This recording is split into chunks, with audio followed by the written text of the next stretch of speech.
বাঁকুড়ার বিষ্ণুপুরে হোটেলের পার্কিংয়ে থাকা গাড়ির ভেতর থেকে উদ্ধার হলো দেহ। মৃত ব্যক্তি কলকাতা থেকে সেখানে গিয়েছিলেন বলেই জানতে পারা যাচ্ছে। বিশদে জানবো এই বিষয়। আমাদের সঙ্গে রয়েছেন আমাদের প্রতিনিধি স্বরূপ গঙ্গোপাধ্যায়। এখনো পর্যন্ত প্রাথমিক তদন্তে কি কি তথ্য উঠে এসেছে এই ঘটনা সম্পর্কে? অঙ্কুর, একই বিষয়টি অত্যন্ত গুরুত্বপূর্ণ। এই মুহূর্তে পুলিশ তদন্ত করে দেখছে মৃত্যুর কারণ কি। বাঁকুড়া বিষ্ণুপুর শহরের কলেজ রোডের একটা বিলাসবহুল হোটেল, সেই হোটেলের মধ্যেই যে গাড়ি পার্কিং রয়েছে, সেই গাড়ি পার্কিং এর মধ্যেই ইনোভা গাড়ি থেকেই মৃতদেহ উদ্ধার হয় এবং মৃতদেহ উদ্ধার পরেই চাঞ্চল্য ছড়িয়ে পড়ে। এবং যেটা প্রথমে যেটা দেখা গিয়েছিল যে হোটেল কর্তৃপক্ষ কোনোভাবেই সংবাদ মাধ্যমে ভিতরে ঢুকতে দিতে চাননি এবং এবং একটা বাধা দেওয়ার চেষ্টা করা হয়েছিল বারবার ধরে। তবে কেন বাধা দেওয়া হচ্ছিল সেই বিষয়টা কিন্তু পরিষ্কার নয়।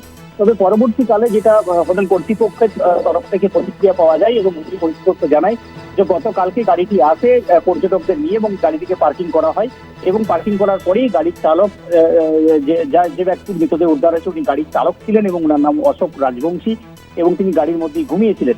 এবং যেটা জানতে পারা গেছে গতকাল রাত্রিবেলায় কলকাতা এবং বেহালা এলাকা থেকে প্রায় 5 জন পর্যটককে নিয়ে একটা এজেন্সির মাধ্যমে ওই ইনোভা গাড়িটি চালক সহ নিয়ে আসে বিষ্ণুপুরের শহরের এই নামি দামি হোটেলে।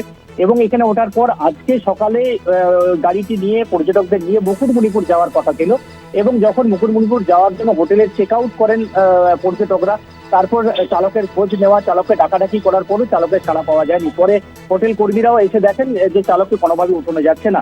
তারপরে পুলিশকে খবর দেওয়া হয়, পুলিশ এসে মৃতদেহটি উদ্ধার করে নিয়ে যায়। এবং কিভাবে মৃত্যু হলো এই অশোক রাজবংশীর তা কিন্তু এখনো পরিষ্কার নয়, তা জানার চেষ্টা করছে পুলিশ। তদন্ত করে খতিয়ে দেখা হচ্ছে, বিভিন্ন ধরনের বিষয় খতিয়ে দেখছে পুলিশ। এবং এবং সব থেকে বেশি যেটা পয়েন্ট যেটা হচ্ছে যে গাড়ির চালক গাড়ির মধ্যে কেন ঘুমোচ্ছিলেন। যদি গাড়ির মধ্যে থেকে মৃতদেহ উদ্ধার হয় তাহলে গাড়ির মধ্যে থেকে কেন ঘুমোচ্ছিলেন, কেন গাড়ির চালকের ঘুমের ব্যবস্থা ছিল না, এই প্রশ্নটা কিন্তু উঠছে। যদিও যারা পর্যটকরা রয়েছেন তারা কিন্তু ওই চালককে বারবার জিজ্ঞেস করেছিলেন তার ঘুমানোর কোথাও জায়গা আছে কিনা এবং চালক যিনি যার ভিতরে উদ্ধার হয়েছে তিনি জানিয়েছিলেন যে তিনি নিজের ব্যবস্থা নিজে করে দেবেন। অন্যদিকে হোটেল কর্তৃপক্ষ যেটা বলছেন যে যতক্ষণ না পর্যন্ত অ্যাকোমোডেশন চালকের জন্য রয়েছে কিন্তু সেটা প্রোভাইড করতে হয় যারা নিয়ে আসেন গাড়ি। স্বাভাবিক একটা প্রশ্ন কিন্তু উঠতে শুরু করেছে যে গাড়ির মধ্যে কেন চালক ঘুমোচ্ছিলেন, এটা একটা প্রশ্ন। অন্যদিকে কিভাবে মৃত্যু হলো এই চালক, মৃতদেহের শরীরে কোনো আঘাতের চিহ্ন রয়েছে কি? দেখো সেই বিষয়টা কিন্তু এখনো পর্যন্ত পুলিশের তরফ থেকে জানা যায়নি। তবে কিভাবে মৃত্যু হয়েছে, যে গাড়ির মধ্যে ছিল, প্রাথমিক তদন্তে পুলিশের কি ধারণা গাড়ির মধ্যে যে মৃতদেহ ছিল মানে তার কিভাবে মৃত্যু হয়েছে? দেখো যেটা মনে করা হচ্ছে প্রাথমিকভাবে যেহেতু গাড়ির মধ্যে ছিল, গাড়ির কাঁচ বন্ধ ছিল, সেখানে শ্বাসপ্রশ্বাসের কারণে মৃত্যু হয়েছে কিনা বা তার কোনো স্ট্রোক হয়েছে কিনা এই বিষয়টাই কিন্তু প্রাথমিকভাবে মনে করা হচ্ছে। তবে শরীরের মধ্যে থেকে কোনো আঘাতের চিহ্ন পাওয়া যায়নি, পুলিশের তরফ থেকে এমনটাই জানতে পারা গিয়েছে। অর্থাৎ একটা মৃতদেহ উদ্ধারের ঘটনাকে কেন্দ্র করে একটা রহস্য তৈরি হয়েছে।